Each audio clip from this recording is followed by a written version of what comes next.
Friends எல்லாருக்கும் வணக்கம். இன்னைக்கு நம்ம பார்க்க போறது, நம்ம கால் ஆணி இருந்துச்சுன்னா அதை எப்படி ஈஸியா சரி பண்றதுங்கிறத தான் பார்க்க போறோம். எனக்கு கால் ஆணி கிடையாது. ஆனா எங்க அம்மாவுக்கு ரொம்பவே சிவியரா இருந்துச்சு. அவங்களால காலை தரையில ஊனவே முடியாது, நடக்கவே முடியாம ரொம்ப கஷ்டப்பட்டாங்க. ரொம்ப வலிக்கும். செப்பல் இல்லாம அவங்களால கால தரையில ஊனவே முடியாது. அந்த அளவுக்கு ரொம்பவே கஷ்டப்பட்டாங்க. ஆனா நான் எவ்வளவோ மெடிக்கல் ஷாப்ல மருந்து வாங்கி கொடுத்தும் சரி வரல. நாட்டு மருந்து எவ்வளவோ ட்ரை பண்ணியும் அவங்களுக்கு சரியாவே வரல. அந்த காலாணி அவங்களுக்கு உதறவே இல்ல. ஆனா அதுக்கப்புறமா நான் ஒரே ஒரு சிம்பிளான ஒரு ரெமெடி தான் ட்ரை பண்ணேன். அது எனக்கு வேற ஒருத்தவங்க சொன்னாங்க. அவங்க சொல்றத கேட்டு தான் நான் அத பண்ணேன். ஆனா எனக்கு அது பண்ணதுமே ஒரு வாரம் 10 நாள்லயே அம்மாவுக்கு வந்து நல்லா கியூர் ஆயிடுச்சு. அது என்னதுங்கிறத தான் இப்ப நான் உங்ககிட்ட சொல்லப் போறேன். ரொம்ப ரொம்ப சிம்பிளான ஒரு மருந்து தான் இது. அது மருந்துன்னு கூட சொல்ல முடியாது. இந்த பாத்தீங்களா, வாஸ்லின். நம்ம குளிர்காலத்துக்கு கையில கால்ல எல்லாம் கொஞ்சம் வெள்ளை வெள்ளையா இருக்கும், உதட்டுல எல்லாம் வெடிப்பா இருக்கும். அதையெல்லாம் சரி பண்றதுக்கு நம்ம இந்த வாஸ்லின் வந்து அப்ளை பண்ணுவோம். இது வேற ஒன்றும் கிடையாது, பெட்ரோலியம் ஜெல்லிங்கிற ஒரு கெமிக்கல் தான். எந்த சைடு எஃபெக்ட்டுமே இல்லாத ஒரு பொருள் தான் இது. இதைத்தான் வந்து நம்ம அந்த கால் ஆணி இருக்கிற இடத்துல அப்ளை பண்ண போறோம். இப்போ காலை நல்லா க்ளீன் பண்ணிக்கணும். நம்ம தூங்க போகும்போது காலை நல்லா க்ளீன் பண்ணிட்டு இந்த வேஸ்லினை, பொதுவாகவே கால் ஆணி வந்து இந்த இடத்துல தான் வரும். இங்கே இல்லைன்னா இந்த கால் பாதத்தோட மேற்பகுதியில் தான் வரும். அந்த இடத்துல வந்து தான் நான் பார்த்துருக்கேன். அப்புறம் இந்த இடத்துல இங்கேயும் வரும். இங்கே வந்து நான் பார்த்தது கிடையாது.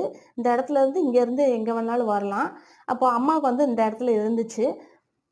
இந்த பெட்ரோலியம் ஜெல்லியை காலை நல்லா க்ளீன் பண்ணிட்டு இந்த அளவுக்கு எடுத்துக்கோங்க. எடுத்துட்டு எந்த இடத்துல இந்த கால் ஆணி இருக்கோ அந்த இடத்துல இப்படி வச்சு, அந்த கால் ஆணினா ஒரு ஓட்டை மாதிரி இருக்கும் பார்த்தீங்களா, அதை வந்து இப்படி அடைச்சிடணும்.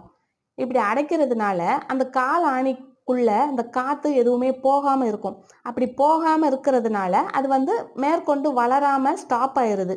அப்போ நம்ம டெய்லி இந்த மாதிரி பண்ணிட்டே இருக்கும்போது அதுக்கு தேவையான அந்த காத்து ஆக்சிஜன் எதுவுமே கிடைக்காம அது அப்படி உதிர்ந்துரும். திரும்ப எங்க அம்மாவுக்கு வரவே இல்ல. இதுல ஒரு ரொம்பவே பெஸ்ட்டான விஷயம் என்னன்னா அதுதான். திரும்ப வந்து அவங்களுக்கு வரவே இல்ல. இதுவரைக்கும் கிட்டத்தட்ட ஒரு 5 வருஷம் ஆயிடுச்சு. அவங்களுக்கு இதுவரைக்குமே திரும்ப அந்த கால் ஆணி வரவே இல்ல. ஆனா அவங்க கஷ்டப்பட்டது பல வருஷமா கஷ்டப்பட்டாங்க. எவ்வளவோ மருந்து ட்ரை பண்ணி எதுவுமே சரியாகல. இந்த வேஸ்லின் போட்ட உடனே அவங்களுக்கு 10 நாள்லயே சரியா போயிடுச்சு. 10 நாளுங்கிறதே அதிகபட்சம் தான். அவங்களுக்கு ரொம்ப சிவியரா இருந்தது. அதுவே 10 நாள்ல சரியா போயிடுச்சு அப்படின்னா கொஞ்சம் நார்மலா இருக்கிறவங்களுக்கு சீக்கிரமே கியூர் ஆயிடும்.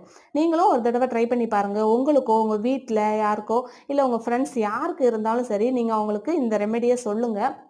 ரொம்பவே நல்லா கியூர் ஆயிடும். அம்மாவுக்கு அதே மாதிரி சரியாயிடுச்சு. இப்போ அவங்களால நல்லா நடக்க முடியுது. ஸோ அதனால தான் இந்த வீடியோவை உங்களுக்கு அப்லோட் பண்ணணும்னு நானும் ரொம்ப நாளாக நினச்சிட்டு இருந்தேன். இப்போ தான் எனக்கு சரி ஞாபகம் வந்தது, இந்த வீடியோ நம்ம போடவே இல்லை, ஃப்ரெண்ட்ஸுக்கு சொல்லவே இல்லை அப்படின்னு. அதனால சொல்லிட்டேன். உங்களுக்கு இந்த வீடியோ பிடிச்சிருந்ததுன்னா நீங்கள் யூஸ் பண்ணி பாருங்கள். அடுத்த வீடியோவில் பார்க்கலாம். தேங்க்யூ.